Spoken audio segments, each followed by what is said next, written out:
For decades, the Brady Bunch has felt untouchable. A cultural classic. A show replayed endlessly across generations. The kind of series people assume made its cast wealthy forever. But according to Plumb, the reality behind that assumption is shockingly different. Because despite playing Jan Brady in one of television's most recognizable families, she says the reruns that continue airing around the world barely pay anything at all. And honestly, that revelation surprises people every single time. Because audiences naturally believe constant exposure equals constant income. If a show keeps streaming, airing, and staying culturally relevant for decades, surely the actors continue benefiting financially too. Except television doesn't always work that way. Especially for older contracts created long before streaming transformed entertainment completely. That's what makes Eve's comments feel so unsettling. Because behind the nostalgia, the success, and the cultural legacy, there's also a financial reality most audiences never think about. One where iconic status doesn't necessarily translate into long-term security. One of the biggest reasons this issue feels so shocking today is because television itself changed faster than contracts did. Back during the original network era, reruns and syndication created a system where actors could continue earning residual payments as shows replayed repeatedly across traditional television. But streaming disrupted that model completely.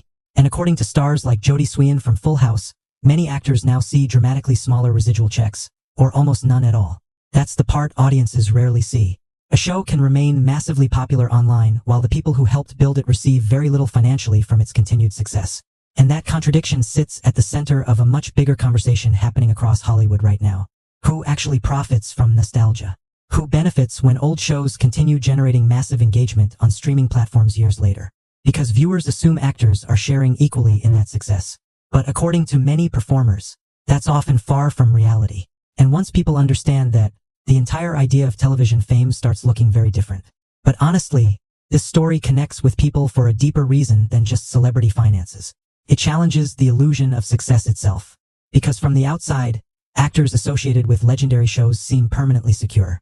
Audiences see fame, recognition, and cultural relevance and assume stability automatically comes with it. But stories like Plumb's reveal something uncomfortable. Visibility doesn't always equal protection.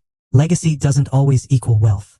And industries often continue benefiting from people's work long after those workers stop benefiting fairly themselves. That realization feels especially emotional when it involves childhood stars attached to shows generations grew up loving.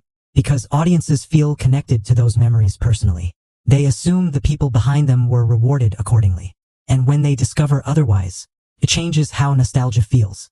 Maybe that's why conversations around residuals have become so important recently.